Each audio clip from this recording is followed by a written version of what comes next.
Hello बच्चों, कैसे हो? बढ़िया। आप बढ़िया तो मैं भी बढ़िया। तो देखो बच्चों, आज हमें क्या पढ़ाई करनी है। आज है हमारे पास कक्षा 9 का विज्ञान का अध्याय नंबर 1, जिसका नाम है हमारे आसपास के पदार्थ। तो कक्षा 9 का विज्ञान का आज पहला अध्याय हम शुरू करने जा रहे हैं, जिसका नाम है हमारे आसपास के पदार्थ। और इस चैप्टर को हम इसी लेक्चर में कंप्लीट करेंगे। बस आप अपने मोबाइल फ़ोन को फुल स्क्रीन करो ऐसे, और फुल स्क्रीन करके अपने सामने रख दो और सारी बातों को ध्यान से समझते रहो। आपको कुछ भी लिखना नहीं है, केवल समझना है। आपको ध्यान से समझना है हर एक पॉइंट को। और हमने इस लेक्चर में फॉलो किया है एनसीईआरटी को। एनसीईआरटी की जो हमारी बुक है उसके अकॉर्डिंग हम इसमें पढ़ रहे हैं। हर एक पॉइंट को डीपली डिस्कस किया जाएगा, बिल्कुल डीपली डिस्कस किया जाएगा। आपको बिल्कुल अपना फोकस जो है वो समझने पर रखना है, ठीक है? लिखना कुछ नहीं है, केवल समझना है। तो तैयार हैं सब बच्चे? तैयार हैं?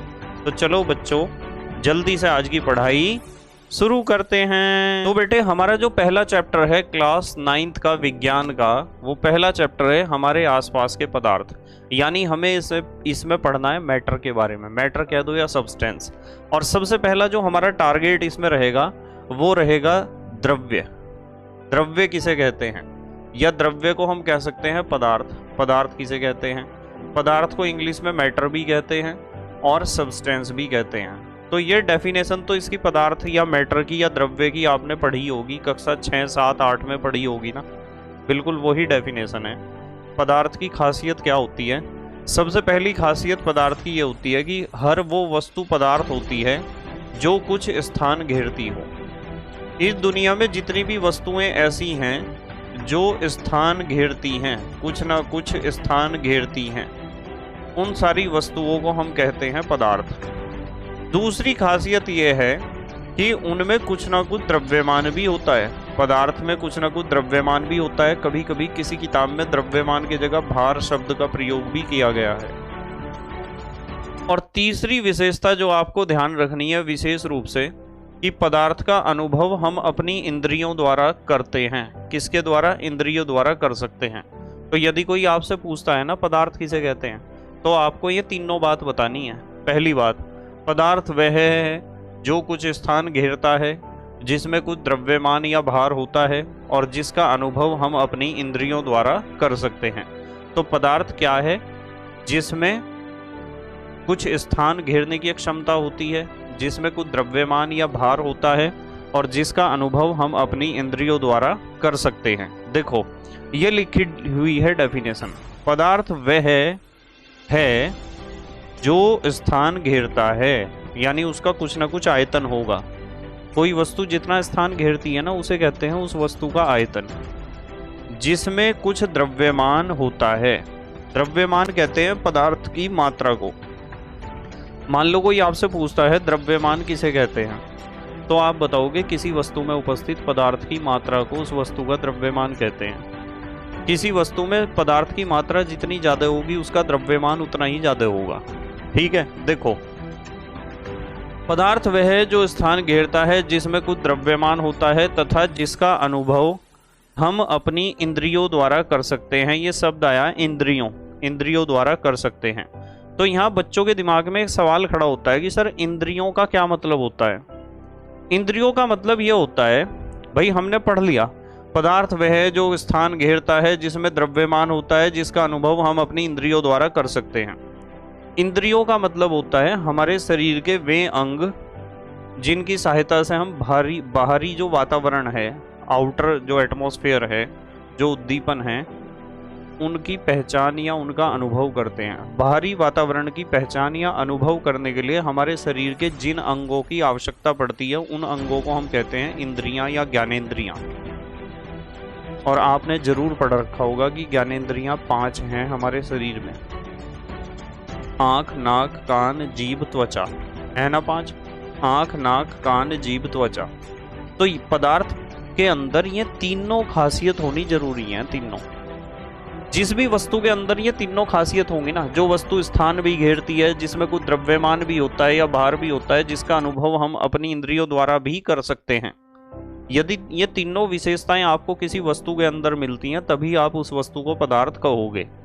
और यदि इन तीनों में से कोई सी भी विशेषता छूटती है तो आप उसे पदार्थ नहीं कहोगे। इस बात को ध्यान से समझ लो, ठीक है। तो यहाँ इंद्रियों शब्द का मतलब है ज्ञानेंद्रियां। 5 ज्ञानेंद्रियां होती हैं, आंख, नाक, कान, जीभ, त्वचा। अब देखो पदार्थ के उदाहरण देखो। पहला उदाहरण है मेज।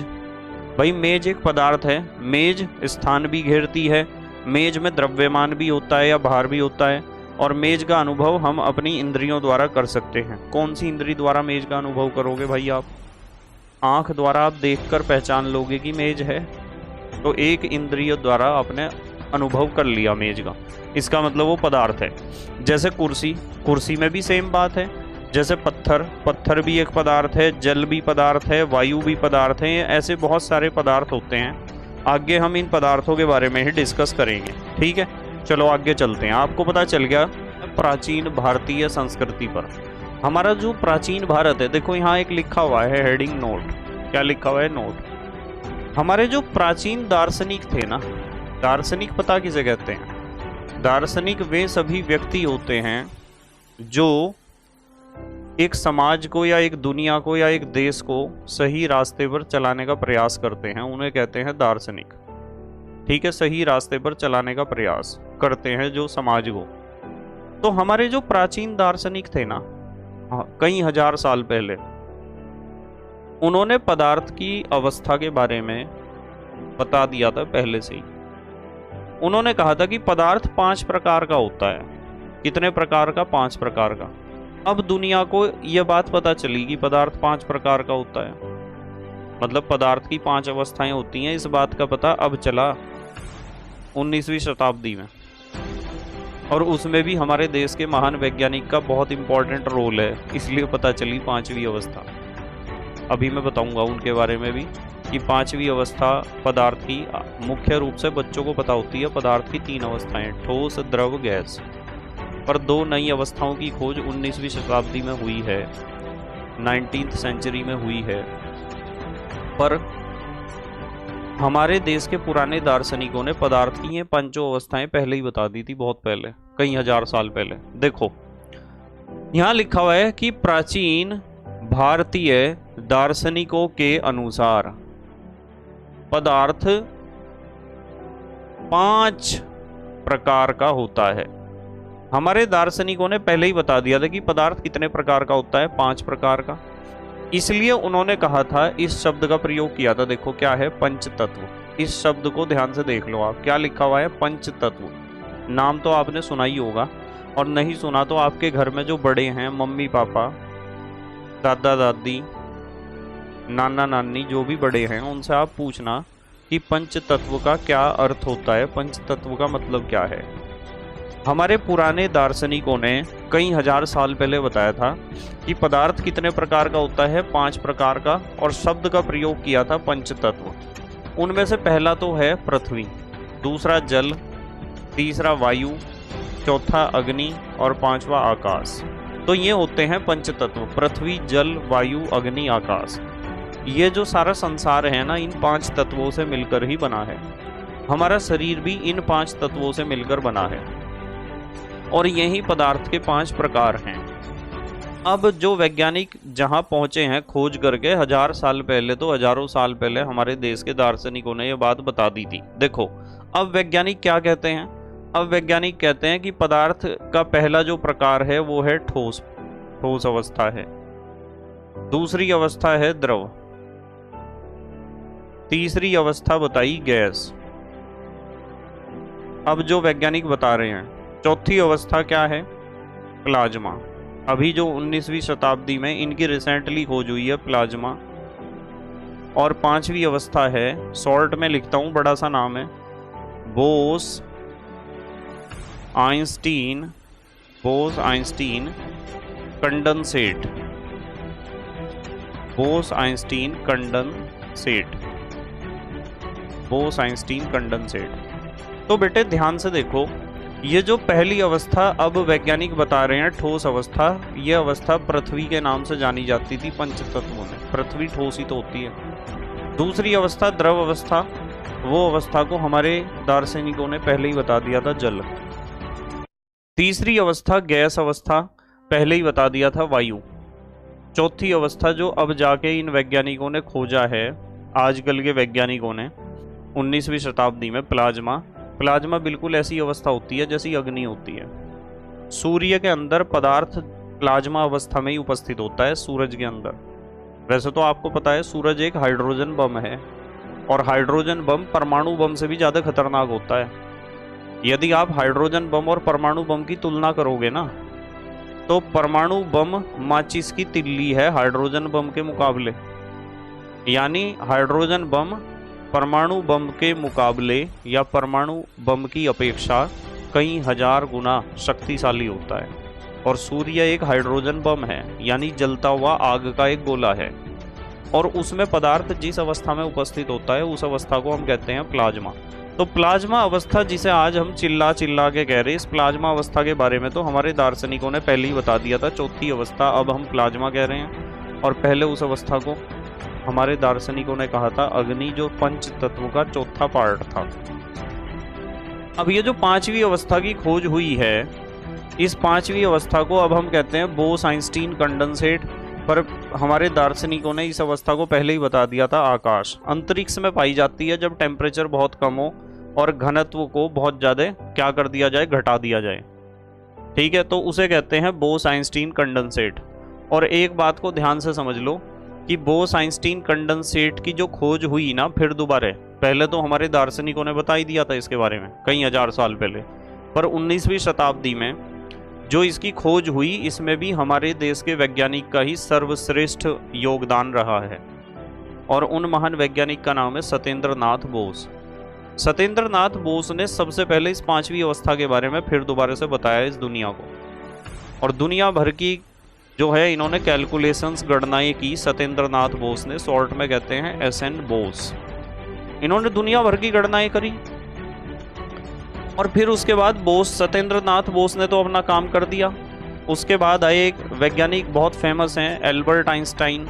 एल्बर्ट आइंस्टाइन का नाम तो सुना ही होगा आपने। एल्बर्ट आइंस्टाइन भी इस पांचवी अवस्था के बारे में रिसर्च करते करते सत्येंद्र नाथ बोस की कैलकुलेशन उन्हें मिली। उन्होंने देखा कि यार जिस चीज़ को मैं आज पता करने जा रहा, भारत के वैज्ञानिक सत्येंद्र नाथ बोस ने तो इसके बारे में पहले ही पता नहीं कितनी कैलकुलेशंस कर ली। तो एल्बर्ट आइंस्टीन ने उन कैलकुलेशंस का अध्ययन किया, उनकी समझ में जो है वो बहुत काफ़ी कुछ आया उसमें से, और एल्बर्ट आइंस्टीन ने भी उसमें अपना योगदान दिया।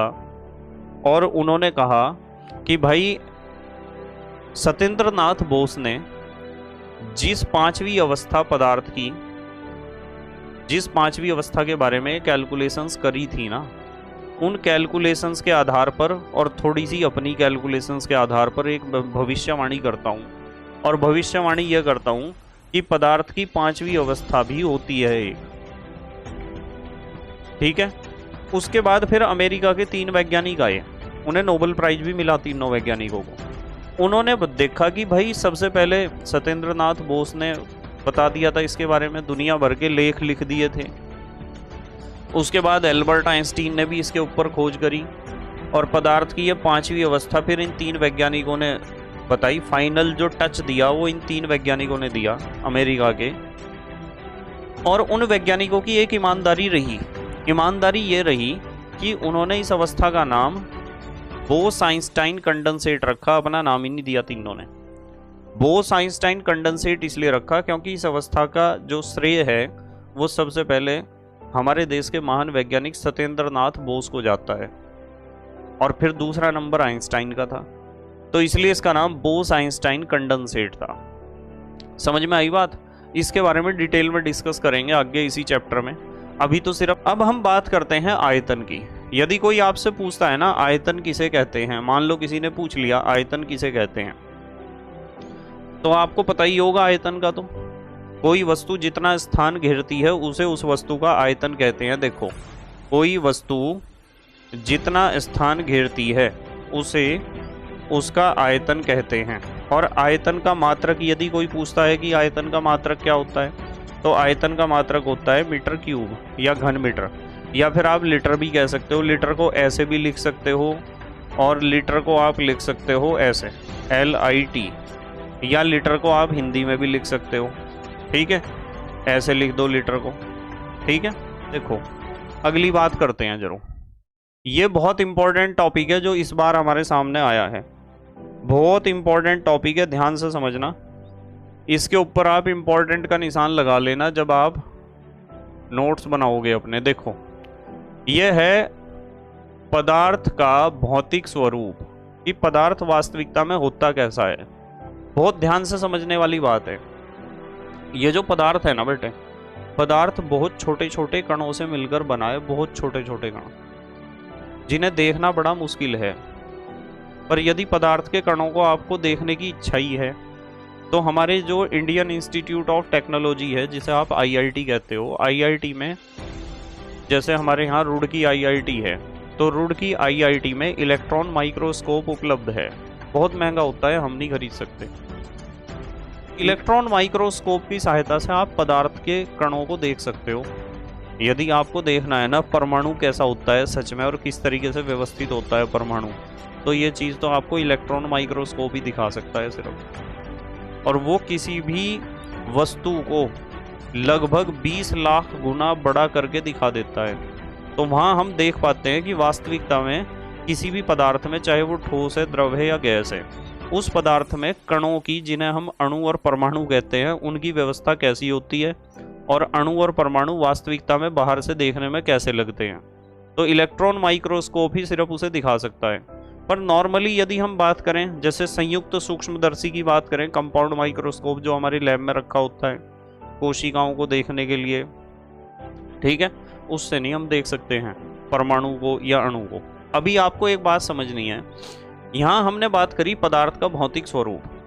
आपको ध्यान रखना है कि जितने भी पदार्थ हैं वे अति सूक्ष्म, देखो शब्द क्या आया, अति सूक्ष्म माने बहुत छोटे कणों से मिलकर बने होते हैं। ठीक है, जिन्हें नंगी आंखों से नहीं देखा जा सकता है। आप इन्हें आंखों से नहीं देख सकते पदार्थ के कणों को। अब इस चीज का सबूत क्या है जी? क्या आपके पास कोई प्रूफ है? इस चीज का प्रूफ है, सबूत है कि पदार्थ को हम नहीं देख सकते? हाँ सबूत है। ध्यान से देखो इस प्रैक्टिकल को, इस प्रैक्टिकल को, ये जो एग्जाम्पल है हमारा, इस एग्जाम्पल को बेटे आप ध्यान से देखो, इस एग्जाम्पल को समझने का प्रयास करो।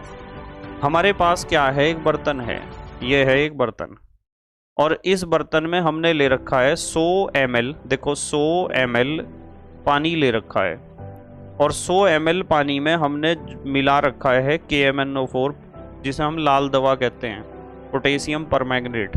लाल दवा की कुछ बूंदें इसके अंदर हमने डाल दी। तो जब हम पानी में 100 ml पानी है, बीकर में यहाँ तक भरा हुआ है 100 ml पानी, ध्यान से समझना प्रैक्टिकल को, बीकर में यहाँ तक भरा हुआ है 100 ml पानी, और उस 100 ml पानी में हमने पोटेशियम परमैंगनेट यानी लाल दवा की कुछ बूंदें डाल दी। ऐसा करने पर क्या हुआ कि हमें गुलाबी रंग का विलयन प्राप्त हुआ, पिंक सॉल्यूशन, गुलाबी रंग का। ये विलयन जो होगा पूरा कैसे रंग का होगा? गुलाबी रंग का विलयन हमें मिल जाएगा। ठीक है, गुलाबी विलयन है। अब आप क्या काम करोगे कि इस बीकर में से फिर दोबारा से आप 10 ml, कितने ml? 10 ml विलयन इसमें डाल दो। यानी 10 ml तो हमने लिया वो गुलाबी रंग का विलयन, पानी में KMnO4 जो मिला था, गुलाबी रंग का जो विलयन बना था, उसमें से 10 मिलीलीटर हमने इस बीकर में ले लिया, और 10 ml गुलाबी सॉल्यूशन में 90 ml मिला दिया हमने पानी। फिर दोबारा से कितना हो गया? 100 ml। तो इस 100 ml विलयन का रंग भी कैसा होगा? पिंक होगा, गुलाबी होगा। जब यहाँ आपने शुरू में विलयन लिया था, गुलाबी था, उसमें से 10 ml तो लिया विलयन और 90 ml मिला दिया पानी, तो वो भी गुलाबी रंग का ही है। अब आपने क्या काम करा, इसमें से फिर दोबारा ले लिया एक नए बीकर में, ठीक है, 10 ml विलयन ले लिया, 10 ml सॉल्यूशन इसमें से लेने के बाद उसमें 90 ml फिर पानी मिला दिया। अब भी आपका विलयन गुलाबी रंग का है। इससे क्या पता चला? इससे ये पता चला कि भाई KMnO4 के कण इसमें भी थे, और KMnO4 के कण इसमें भी बहुत सारे हैं, लाल दवा के कण इसमें भी बहुत सारे हैं, और KMnO4 के कण इसमें भी बहुत सारे हैं। यदि इस प्रैक्टिकल को फिर दोबारा आप दोहराओगे ना, इस विलियन में से आप क्या काम करो, 10 ml तो विलियन ले लो, इसमें से 10 ml तो ले लो सॉल्यूशन, और 90 ml ले लो पानी, फिर भी वो गुलाबी रंग का ही दिखाई देगा आपको। हालांकि ऐसा हो सकता है कि गुलाबी रंग हल्का होता जाएगा, पर सोचने वाली बात यह है कि पार्टिकल्स, कण इतने छोटे हैं कि वे पूरे विलियन में फैल जाते हैं और हमें गुलाबी रंग का ही विलियन दिखाई देता है। तो इससे निष्कर्ष निकलता है कि हाँ भाई, पदार्थ के कण कैसे होते हैं, बहुत छोटे होते हैं। इस प्रैक्टिकल को आपके पास मान लो KMnO4 नहीं है, आप इस प्रैक्टिकल को डेटॉल से कर सकते हो, डेटॉल और पानी से। आप क्या काम करो, 100 ml तो ले लो पानी और उसमें थोड़ा सा डेटॉल की बूंदे डाल दो। तो डेटॉल की बूंदे यदि डाल दोगे उस पानी को, फिर सूंघ के स्मेल करके देखो, तो जब आप स्मेल करोगे तो डेटॉल की उसमें से खुशबू आएगी। अब उसमें से आप क्या काम करो, 10 ml विलियन इधर कर दो और 90 ml पानी मिला दो, फिर सूंघ के देखो आएगी। हाँ, आप बार बार करते रहोगे तो डेटॉल की स्मेल आपको आती रहेगी, और डेटॉल की स्मेल आपको आ रही, इसका मतलब पदार्थ के कण, डेटॉल के कण उसमें उपस्थित हैं। समझ में आ रही ना बात, डेटॉल के कण उसमें उपस्थित हैं। तो यहाँ लिखा हुआ है, यह प्रयोग डेटॉल व जल के साथ भी कर सकते हैं। ठीक है, विलियन की खुशबू को लेकर कि विलियन की खुशबू आपको आती रहेगी। चलें आगे, चलो अगली बात करते हैं। ध्यान से समझना हर एक बात को बिल्कुल। अगली हेडिंग देखो ध्यान से क्या है, अगली हेडिंग ध्यान से देखो। अगली हेडिंग है पदार्थ के कणों के अभिलाक्षणिक गुण, और ये बहुत इंपॉर्टेंट है, बहुत इंपॉर्टेंट। पदार्थ के कणों के अभिलाक्षणिक गुण बहुत इंपॉर्टेंट हैं। ये जो पदार्थ के कण होते हैं, इनके गुणों के बारे में बात करनी है हमें, बहुत सारे गुण पढ़ने हैं और सबको ध्यान से समझना है बिल्कुल। ठीक है, शुरू करें। पदार्थ के कणों के अभिलाक्षणिक गुण में जो पहला गुण हमें पढ़ना है उसे देखो। पदार्थ के कणों के बीच रिक्त स्थान होता है, यह आपको पहले से ही पता है। हम जिन जिन पॉइंट्स को डिस्कस करेंगे उनमें ज्यादातर पॉइंट्स आपको पहले से पता होंगे। पदार्थ के कणों के बीच क्या होता है, रिक्त स्थान। क्या होता है, रिक्त स्थान, जिसे अंतरा आणविक स्थान या अंतरा आणविक आकाश कहते हैं। तो यदि एग्जाम में क्वेश्चन आता है कि जो पदार्थ के कण है, चाहे वो ठोस है, द्रव है या गैस है, कोई सा भी है, उसके कणों के बीच खाली जगह होगी, रिक्त स्थान होगा कुछ ना कुछ। और जो कणों के बीच खाली स्थान होता है, रिक्त स्थान होता है, उसे कहते हैं अंतरा आणविक स्थान या अंतरा आणविक आकाश। ठीक है, इंग्लिश में आप कह सकते हो इंटरमॉलिक्यूलर स्पेस। ठीक है, इंटरमॉलिक्यूलर स्पेस या इंटरमॉलिक्यूलर डिस्टेंस कह सकते हो आप उसे। समझ में आई बात। जैसे एक एग्जांपल लेते हैं, इस एग्जांपल को ध्यान से समझना आप। इस एग्जांपल को देखो, मान लो हमारे पास, चलो थोड़ा सा इसे एग्जांपल को एक्सप्लेन करने के लिए ऊपर तक ले जाता हूँ पेज को, अब समझ में आएगा आपको। ध्यान से देखो, हमने सबसे पहले एक बीकर लिया, ये ले लिया बीकर। ठीक है, इस बीकर में पानी भरा, ये भर दिया पानी। ठीक है, अब इसके ऊपर निशान लगा दिया, ध्यान से देखना, ये लगा दिया निशान कि यहाँ तक पानी भरा है। अब इस बीकर के पानी में हमने थोड़ा सा नमक मिलाया, थोड़ा सा नमक मिलाओ और फिर थोड़ी सी चीनी भी मिलाओ। तो नमक और चीनी, मान लो आधा चम्मच नमक और आधा चम्मच चीनी आपने इसमें डाल दिया, एक एक चम्मच डाल दी। और आपने उसे घुलने के बाद भी देखा कि आपने ये जो निशान लगाया था, इन निशान में आपने क्या काम करा, नमक मिलाया, चीनी मिलाई या दोनों चीज मिलाई, और आप देख रहे घोलने के बाद भी ये निशान जो है ना, इसका जो लेवल है वो अपरिवर्तित रहता है, यानी निशान बदलता ही नहीं है। निशान बदलने का मतलब ये है, जहां आपने निशान लगाया था इसमें चीनी मिलाई, नमक मिलाया, 1 चम्मच मिलाए, 2 चम्मच मिलाए, पानी का लेवल उस निशान से ना तो ऊपर जा रहा ना तो नीचे जा रहा। अब सवाल ये खड़ा होता है कि सर, जब आपने इसमें ये जो पानी है इस बीकर में आपने निशान लगा दिया, यहाँ तक पानी है, और फिर आपने इसमें 2 चम्मच नमक या चीनी की डाल दी, तो नमक या चीनी जब डाल लोगे तो पानी का लेवल तो ऊपर उठना चाहिए, घोलने के बाद ऊपर उठना चाहिए पानी का लेवल। वो आपने कहानी तो सुनी होगी कि घड़े में पानी कम था और कोए की चोंच वहां तक नहीं जा रही थी, तो कोए ने आसपास से कंकड़ इकट्ठे करे और उसमें डालता रहा, जितने कंकड़ डालता रहा पानी उतना ऊपर आता रहा, और फिर उसने पानी पी लिया। तो ऐसा यहाँ क्यों नहीं हो रहा? जब यहाँ निशान लगा दिया, पानी यहाँ तक है, आप नमक डाल रहे, चीनी डाल रहे इसके अंदर, जितना नमक और चीनी इसमें घोल रहे, वाटर का लेवल तो ऊपर उठना चाहिए, पर यहाँ लिखा हुआ लेवल अपरिवर्तित, यानी लेवल बदलता ही नहीं है। तो अपने आप में एक बड़ा सवाल खड़ा हो गया कि सर क्यों नहीं बदलता लेवल, यूँ बताओ। लेवल पता क्यों नहीं बदलता? लेवल इसलिए नहीं बदलता क्योंकि जो पदार्थ के, ये पानी के जो कण हैं ना, इनके बीच में रिक्त स्थान है। पानी के कणों के बीच क्या है? रिक्त स्थान। और ये जो नमक आपने या चीनी इसमें घोल दी, उसके कण पानी के कणों के बीच जो रिक्त स्थान है उसमें ही आ जाते हैं। पानी के कणों के बीच जो रिक्त स्थान है उसमें एडजस्ट हो जाते हैं, इसलिए लेवल ऊपर नहीं उठता। तो ये प्रैक्टिकल हमें इसी बात को सिद्ध करके देता है कि पदार्थ के कणों के बीच क्या होता है? रिक्त स्थान, इसीलिए लेवल ऊपर नहीं उठा पानी का। तो यहाँ लिखा हुआ है एक बीकर लो, बीकर में पानी लो, पानी फिर उस बीकर के ऊपर निशान लगा लो, निशान लगाने के बाद उसमें नमक और चीनी घोल दो, घुलने के बाद भी पानी का लेवल अपरिवर्तित। बिकॉज, ये बिकॉज लिखा हुआ है शॉर्ट फॉर्म में, क्योंकि नमक व चीनी के कण पानी के कणों के बीच रिक्त स्थान में समावेशित हो जाते हैं। नमक और चीनी के कण या ग्लूकोज के जो भी घोल रहे, वे पानी के कणों के बीच जो रिक्त स्थान है, जैसे मैं कहूं कि पानी के कण ये हैं, तो इन पानी के कणों के बीच क्या है? रिक्त स्थान है, पक्की बात है, खाली जगह है इनके बीच। और खाली जगह है तो आपके जो नमक के कण होंगे वे इनके बीच में ही एडजस्ट हो जाएंगे। नमक के या चीनी के कण इनके बीच में जो रिक्त स्थान है उसी में एडजस्ट हो जाएंगे, अलग से जगह लेने की उन्हें आवश्यकता नहीं है। इसलिए जहां निशान लगाया था पानी का लेवल वहीं रहेगा, निशान से ऊपर नहीं जाएगा। इस प्रैक्टिकल से सिद्ध होता है कि जितने भी पदार्थ इस दुनिया में हैं, उन पदार्थ के जितने भी कण हैं, उन कणों के बीच खाली जगह होती है। ये बात पक्की है। क्या होती है? खाली जगह। ठीक है, चले आगे। देखो, ये बात तो हमें पता चल गई। दूसरा लक्षण पढ़ते हैं, ध्यान से देखना। अब हम पढ़ रहे हैं दूसरा लक्षण, ये लिखा हुआ है नंबर 2। पदार्थ के कण निरंतर गति करते रहते हैं। जो पदार्थ के कण हैं वे लगातार क्या करते हैं? गति।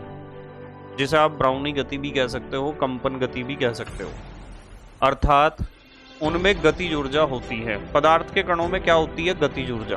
भाई गति करेंगे तो गतिज ऊर्जा तो होगी। ताप बढ़ने पर पदार्थ के कणों की गतिज ऊर्जा बढ़ जाती है। ये बहुत खास बात है कि जो गतिज ऊर्जा है ना, गतिज ऊर्जा को इंग्लिश में कहते हैं काइनेटिक एनर्जी। ये जो काइनेटिक एनर्जी है वो डायरेक्टली प्रोपोर्शनल होती है टेम्परेचर के। ये बात समझ लो कि यदि किसी पदार्थ का ताप आपने बढ़ा दिया, T माने टेम्परेचर माने ताप, यदि किसी पदार्थ का ताप आपने बढ़ा दिया ना, तो उसके जितने भी कण हैं उनका ताप बढ़ेगा, सारे कण गर्म हो जाएंगे।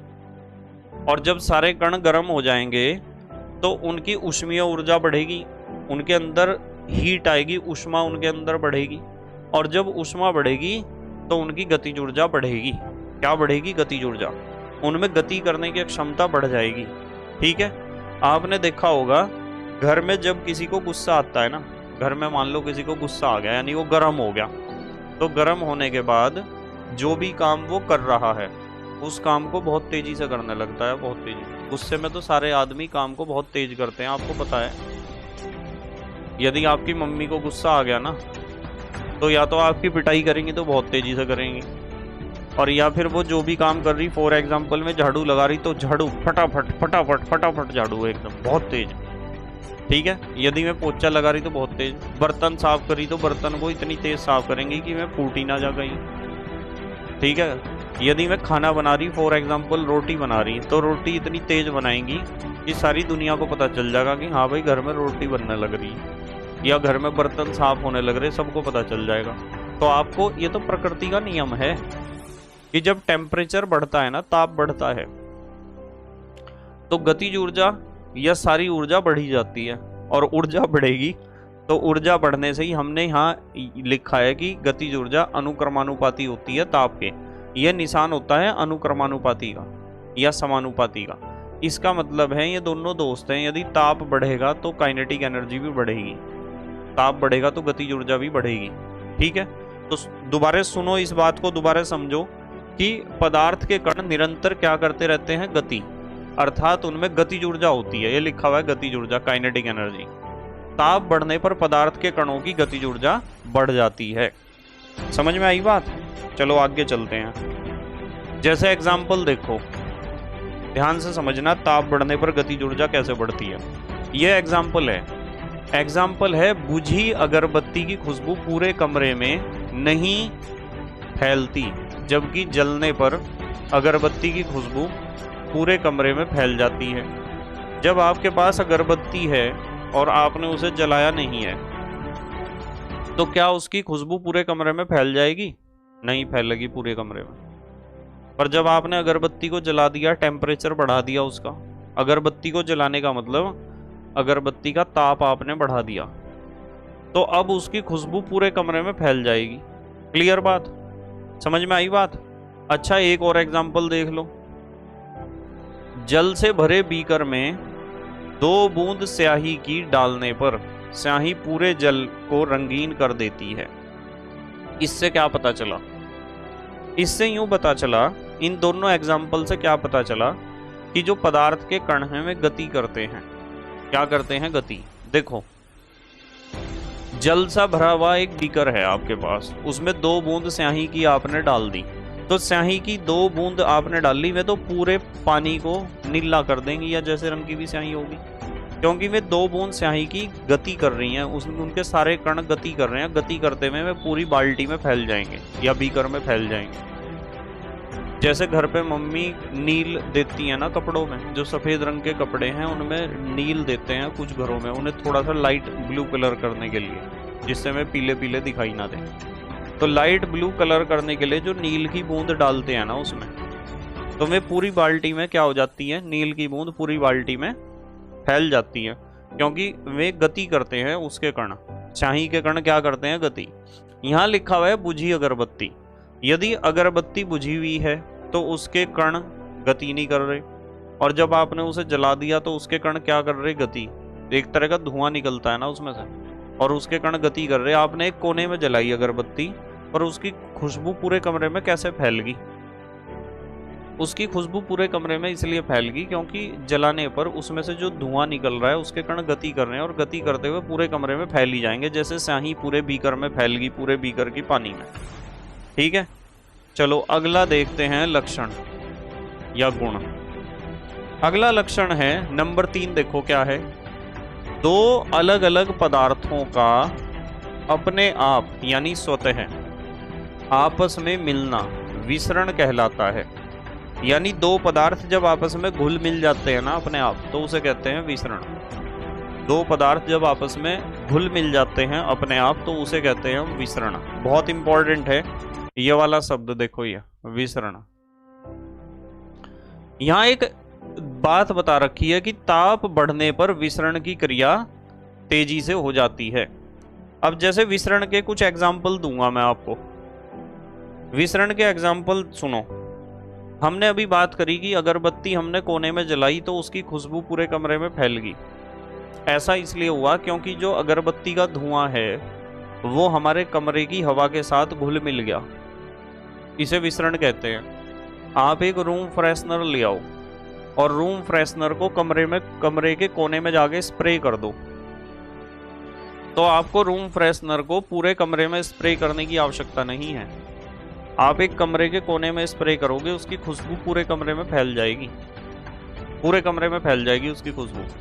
इसका मतलब वो जो रूम फ्रेशनर की स्मेल है या गैस है वो क्या करती है, कमरे की हवा के साथ घुल मिल जाती है। इसे कहते हैं विसरण।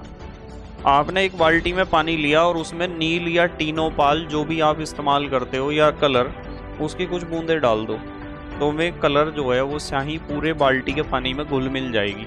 इसे कहते हैं विसरण। सच्चाई तो यह है कि विसरण का मतलब होता है बिखरना।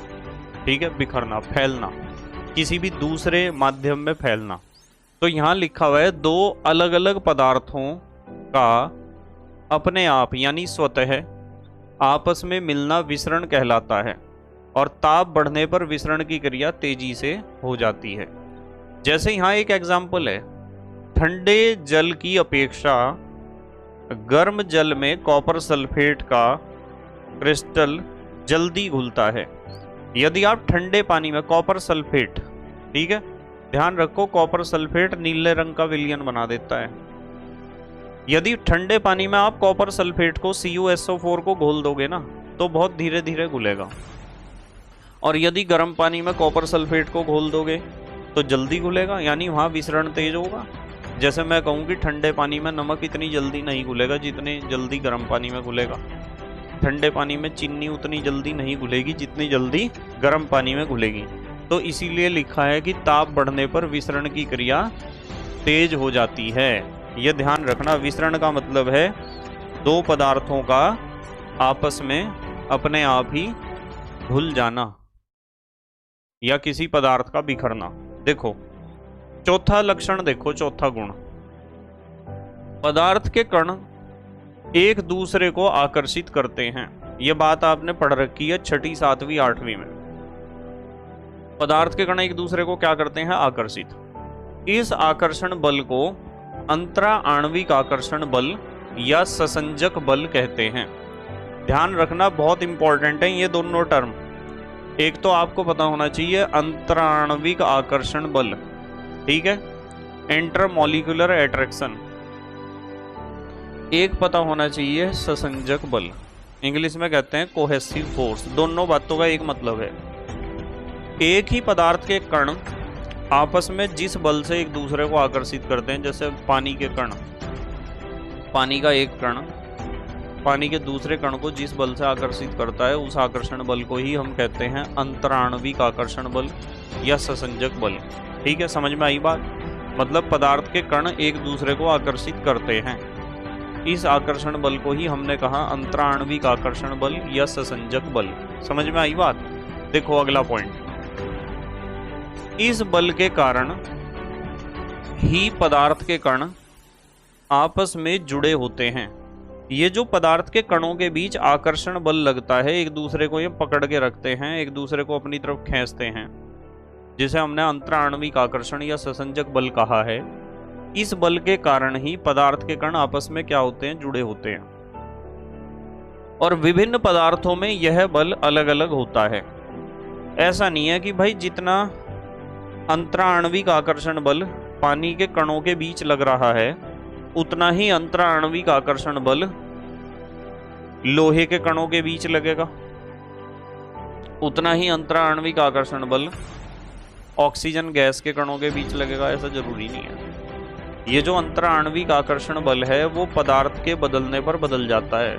आपको सामने जो 3 उदाहरण मैंने प्रस्तुत करे, आपको समझ में आ रहा होगा कि लोहे के कणों के बीच ज्यादा लगेगा अंतराणविक आकर्षण बल, लोहे के कणों के बीच ज्यादा लगेगा, पानी में इतना नहीं लगने का, और पानी से भी कम लगेगा ऑक्सीजन के या गैस के कणों के बीच। ठीक है, चलो आगे चलते हैं। जैसे यहाँ लिखा हुआ है एक बात, आपको पता चल गया कि पदार्थ के कण एक दूसरे को क्या करते हैं? आकर्षित करते हैं, और इस आकर्षण बल को कहते हैं अंतराणविक आकर्षण बल। जैसे इस एग्जाम्पल को देखो, लोहे की कील, चौक, रबड़ बैंड के कणों के बीच अलग अलग आकर्षण बल होता है। मतलब लोहे की कील जो है, यानी लोहे के कणों के बीच जो आकर्षण बल लग रहा, चौक के कणों के बीच जो आकर्षण बल लग रहा, और रबड़ बैंड के कणों के बीच जो आकर्षण बल लग रहा, वो अलग अलग है। उन्हें तोड़ने के लिए अलग अलग बल लगाना पड़ता है। बताओ, लोहे की कील को तोड़ना है, चौक को तोड़ना है, रबड़ बैंड को तोड़ना है। रबड़ बैंड तो पता है, रबड़ का छल्ला जो सिर में महिलाएं अपनी जो चोटी बनाती हैं उसमें लगाती हैं, या जो हमारे नोट हैं, ठीक है, नोट की गड्डियों को बांधने के लिए जिसका प्रयोग करते हैं उसे कहते हैं रबड़ बैंड।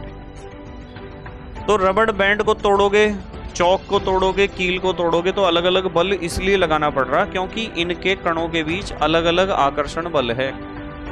अंतराणविक आकर्षण बल कील के कणों के बीच सबसे ज्यादा होगा, लोहे की कील के, ठीक है, और चौक में और रबड़ बैंड इनमें भी अलग अलग होगा। अब देखो यहाँ एक क्वेश्चन है, ध्यान से देखना इस क्वेश्चन को। इस क्वेश्चन को देखो, क्वेश्चन नंबर 1, निम्नलिखित में से कौन से पदार्थ हैं? कुर्सी, वायु, स्नेह, घृणा, बादाम, विचार, शीत, शीत का मतलब होता है ठंडा। शीतल पेय यानी कोल्ड ड्रिंक, इत्र की सुगंध। इनमें से कौन से पदार्थ हैं ये बताने हैं। देखो, अच्छा मुझे बताओ, कुर्सी पदार्थ है क्या? आप कहोगे कि हाँ सर कुर्सी पदार्थ है, क्योंकि कुर्सी में वो कुछ स्थान भी घेरती है, उसमें कुछ द्रव्यमान भी होता है और उसका अनुभव हम अपनी इंद्रियों द्वारा भी कर सकते हैं। फिर वायु, हाँ वायु भी पदार्थ है, वायु में भी सारे गुण पाए जाते हैं। अनुभव हम अपनी इंद्रियों द्वारा कर सकते हैं हवा का। यदि वायु है तो हम सांस ले पा रहे नाक से, और यदि नहीं है तो हम सांस नहीं ले पाएंगे, एकदम अनुभव हो जाएगा। स्नेह यानी प्यार, प्यार, प्यार कुछ स्थान घेरता है क्या? प्यार में कुछ द्रव्यमान या भार होता है क्या? दोनों चीज ही नहीं है। हाँ, हम अनुभव कर पाते हैं प्यार का।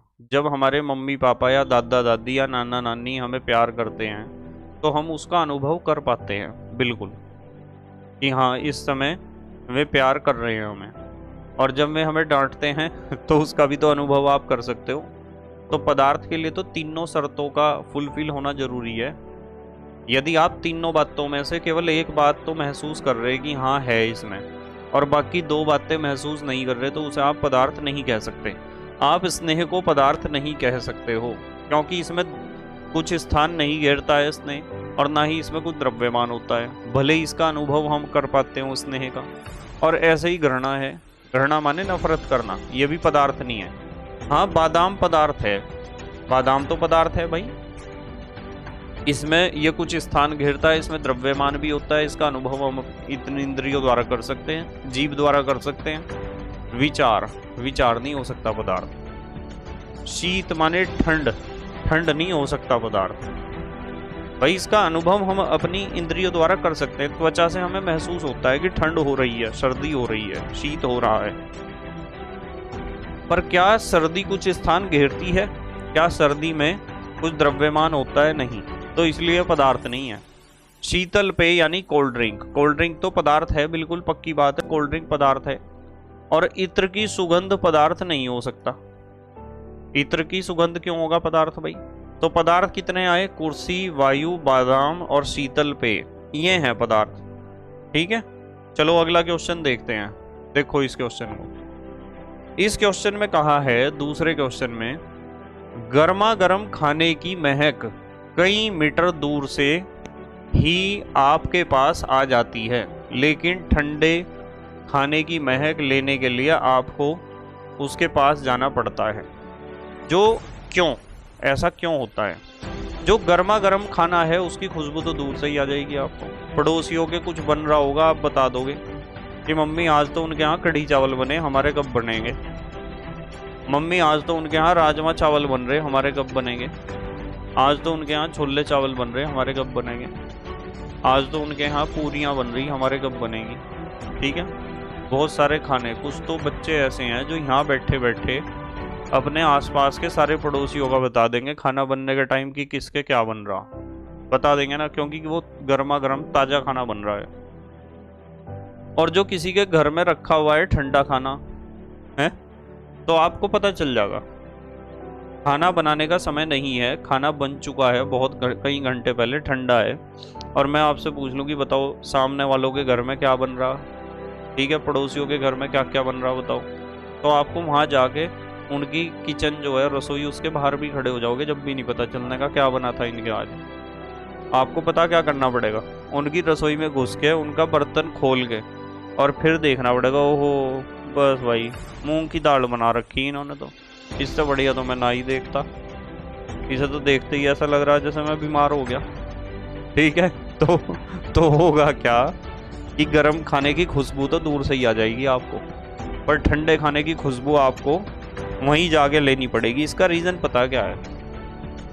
इसका रीजन देखो क्या है, आपको पता है ताप बढ़ने पर गतिज ऊर्जा बढ़ जाती है पदार्थ के कणों की, हमने पढ़ा था ना। तो यहाँ लिखा हुआ है ताप बढ़ने पर गर्म खाना अधिक वाष्पित होता है, जितना टेम्परेचर बढ़ेगा वो ज़्यादा वाष्पित होगा, तथा गर्म वाष्प की विसरण दर भी अधिक होती है। विसरण माने बिखरना, फैलना। जब गर्म होगी भाप तो बहुत दूर दूर तक तेजी से बिखरेगी वो, जबकि ठंडा खाना कम वाष्पित होता है तथा उसकी विसरण दर भी कम होती है। जो ठंडा खाना है वो एक तो उसकी भाप ही कम बन रही और वो फैल भी रही कम, तो ठंडे खाने की खुशबू कहाँ से आ जाएगी, आने की ही नहीं है। ठीक है, तो इसलिए खाना तो गर्म ही अच्छा है यदि खाने के मजे लेने हैं तो। आ जाओ तीसरे क्वेश्चन पर आ जाओ। तीसरा क्वेश्चन है स्विमिंग पूल में, दिखाई दे रहा ना आपको क्वेश्चन, स्विमिंग पूल में गोताखोर पानी काट पाता है, इससे पदार्थ की कौन सा गुण परीक्षित होता है। कि स्विमिंग पूल में जो गोताखोर है वो पानी को काट पा रहा है, गोताखोर पानी को काटता रहता है और तैरता रहता है। गोताखोर का मतलब तैराक है यहाँ, स्विमर। तो वो पानी को काट पा रहा है, इससे क्या पता चल रहा है, कौन सा गुण पता चल रहा है इस, देखो जरा कौन सा गुण पता चल रहा है, ध्यान से देखना। पहली क्या विशेषता पता चल रही है, पानी के कणों के बीच अधिक अंतराण्विक स्थान होता है। भाई पानी के कणों के बीच अंतराण्विक स्थान ज्यादा है, इसीलिए तो वो पानी के कणों को बीच में से काट पा रहा, यानी अपने तैरने के लिए जगह बना पा रहा। यदि मैं उसे यूं कहूं कि एक काम कर, तो जो है ग्लीसरीन में तैर के दिखा, या फिर शहद का स्विमिंग पूल बनाओ और शहद में तैर के दिखा, तो शहद में तैरना तो बड़ा मुश्किल हो जाएगा। क्या इतनी जल्दी काट पाएगा वो शहद को? क्यों नहीं काट पाएगा? क्योंकि शहद के कणों के बीच जो आकर्षण बल है वो पानी के कणों के बीच लगने वाले आकर्षण बल से ज्यादा होता है। समझ में आ रही बात? तो आकर्षण बल कम है, इसीलिए तो वो पानी को काट पा रहा है। दूसरी बात, पानी के कणों के बीच आकर्षण बल बहुत कम होता है। ठीक है, अंतराण्विक स्थान तो होता है ज्यादा, पानी के कणों के बीच स्थान ज्यादा है और आकर्षण बल कम है, इसलिए दो बातें पता चल रही हैं। कौन कौन सी दो बातें पता चल रही? पहली बात तो ये पता चल रही कि अंतराण्विक स्थान तो ज्यादा है, कुछ ना कुछ स्थान है उसके बीच, और आकर्षण बल बहुत कम है। ये दो बातें पता चल रही, इसलिए वो पानी को काट कर उसमें तैर पा रहा है आसानी से। ठीक है, अगला क्वेश्चन देखो। अगला क्वेश्चन नंबर 4 देखो क्या है। क्वेश्चन 4, पदार्थ के कणों की क्या क्या विशेषताएं होती हैं। अभी हमने बहुत सारी विशेषताएं पढ़ी, उन्हें ही बताना है पदार्थ के कणों की क्या क्या विशेषताएं होती हैं। पहली विशेषता देखो, पदार्थ के कण बहुत ही छोटे होते हैं, यानी अति सूक्ष्म, इन्हें हम देख नहीं सकते हैं। इलेक्ट्रॉन माइक्रोस्कोप चाहिए जो करोड़ों रुपए का है। नंबर 2, कण लगातार गति करते रहते हैं। भाई पदार्थ के कण एक तो बहुत छोटे होते हैं और लगातार क्या करते रहते हैं, गति, यानी उनमें गतिज ऊर्जा होती है। नंबर 3, कणों के बीच काफी रिक्त स्थान होता है। क्या होता है? रिक्त स्थान, जिसे आप अंतराण्विक स्थान कहते हैं या अंतराण्विक आकाश कहते हैं। नंबर 4, कण एक दूसरे को आकर्षित करते हैं, जिसे कहते हैं अंतराण्विक आकर्षण या ससंजक बल। नंबर 5, पदार्थ के कण रिक्त स्थानों के कारण एक दूसरे में विसरित होते रहते हैं, यानी कणों के बीच रिक्त स्थान है, जैसे हमने एक दूसरे में विसरित होते रहते हैं, यानी घुल मिलते रहते हैं। पानी में हमने नमक और चीनी घोल दी थी और पानी का लेवल फिर भी ऊपर नहीं उठा था। इसका कारण यह है कि पदार्थ के कणों के बीच जो रिक्त स्थान है, उस रिक्त स्थान में ही वे एक दूसरे में घुल मिलते हैं, यानी उनमें विसरण होता है।